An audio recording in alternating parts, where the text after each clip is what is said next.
Vamos lá para Rondônia, o Brasil inteiro participa, né? O Brasil inteiro. A gente vai conhecendo as cidades assim do país maravilhoso, né? É o senhor Gendálias Batista de Oliveira, de Vale do Paraíso, Rondônia, que está participando. Um grande abraço, senhor Gendálias. Quem toma, ele citou aqui um medicamento, mas lembrando que todo medicamento tem que ser receitado pelo médico, nada de automedicação, já fiz um programa aqui, viu? Eu vou citar os medicamentos, mas o doutor vai confirmar aqui. Quem toma losartana e propanolol pode tomar bebida alcoólica, doutora? Assim, esses medicamentos e bebida alcoólica como cerveja, vinhos, etc., né? É o Gendálias ou Gendalias, doutor. Senhor Gendálias ou Gendalias, é um prazer. Isso é uma pergunta comum, se pode beber e tomar o remédio. Veja só, na maioria das vezes, para que se tenha um grande problema em relação a beber e tomar o remédio, tem que se tomar bastante álcool.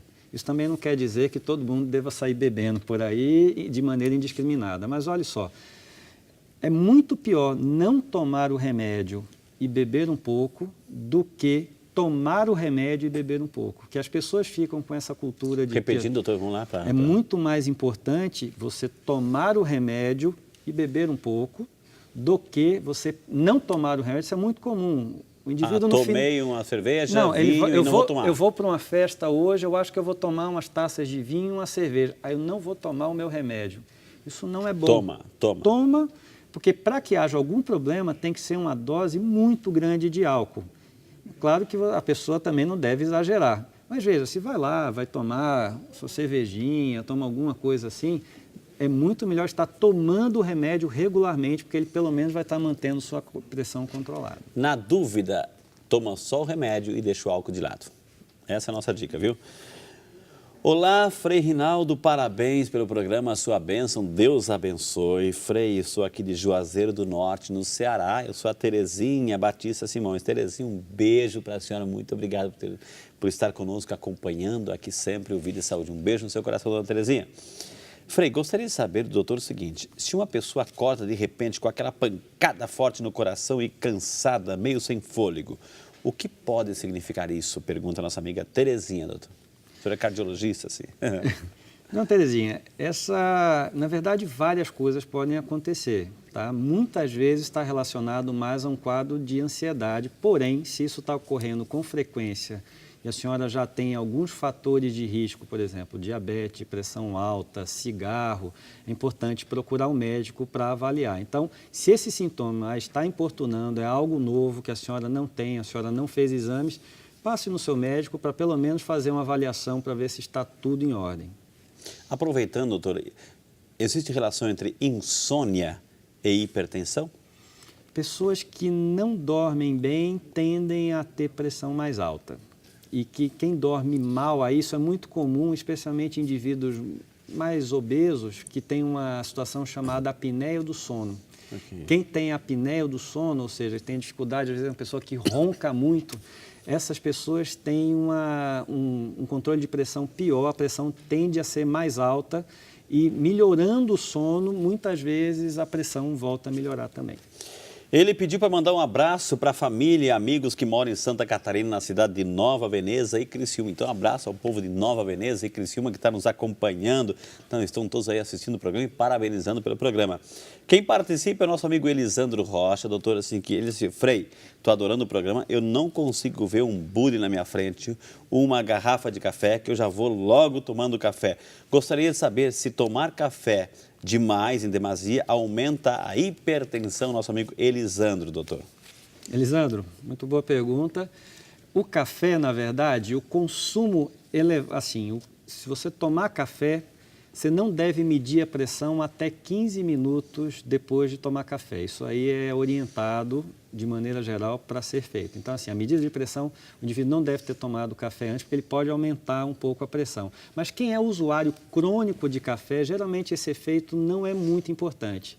Então, pode tomar o seu café tranquilamente, que isso não vai estar levando muita repercussão para a sua pressão arterial. Então, inclusive, na cidade de Nova Veneza e Criciúma, lá, essas quando ele vai para lá visitar os donos de café, sai lucrando com ele.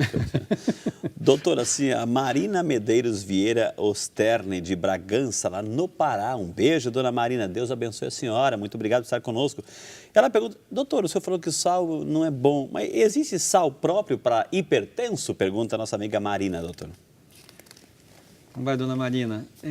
Existe, na verdade, o sal que, em vez de ser o cloreto de sódio, tende a ter mais o cloreto de potássio e, com isso, pode ser utilizado também nos alimentos.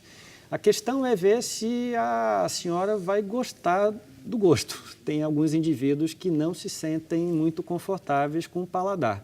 De qualquer forma, é uma coisa para sentir, mas o ideal é evitar mesmo a colocação de sal em excesso. Eu acho que isso é uma ótima maneira de estar tentando controlar. Caso a senhora goste de ter realmente o paladar do sal, pode-se tentar usar esse cloreto de potássio, que é um substituto para o cloreto de sódio.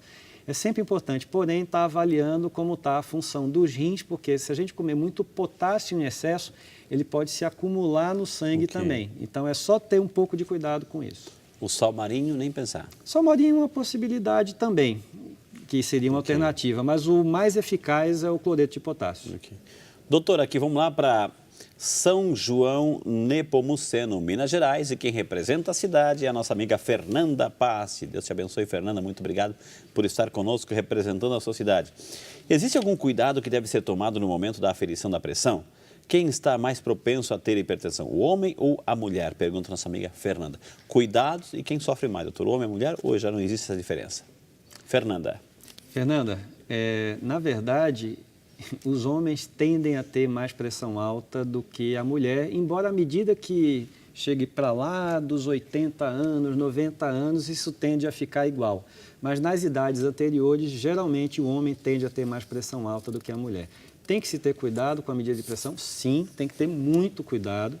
A medida tem que ser feita de maneira, num ambiente tranquilo, com a pessoa sentada confortavelmente, com a bexiga vazia, as pernas descruzadas, o aparelho tem que estar calibrado, não pode ser qualquer um. Isso é um problema para quem tem, às vezes, o aparelho em casa. Esse aparelho tem que estar passando por revisões a cada 6 meses ou um ano. Inclusive os digitais? Principalmente, todos eles, independente. Porque ele descalibra.